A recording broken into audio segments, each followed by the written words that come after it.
Guess How Much I Love You by Sam McBratney, illustrated by Anita Jerome. Little Nut Brown Hare, who was going to bed, held on tight to Big Nut Brown Hare's very long ears.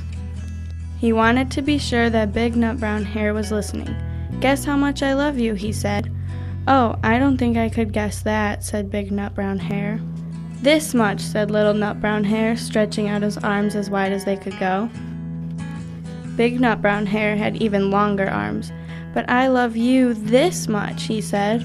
That is a lot," thought Little Nut Brown Hare.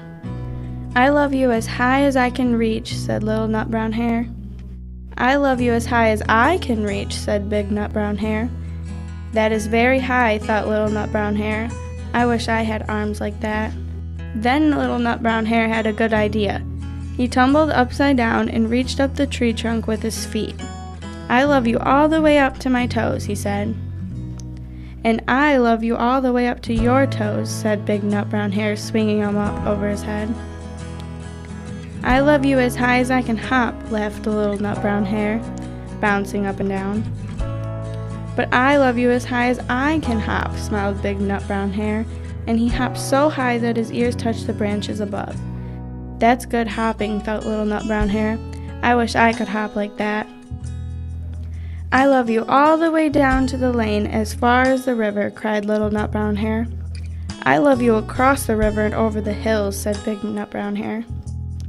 "That's very far," thought Little Nut Brown Hare. He was almost too sleepy to think anymore. Then he looked beyond the thorn bushes out into the big dark night. Nothing could be farther than the sky. "I love you right up to the moon," he said, and closed his eyes. "Oh, that's far," said Big Nut Brown Hare. "That is very, very far." Big Nut Brown Hare settled Little Nut Brown Hare into his bed of leaves. He leaned over and kissed him good night.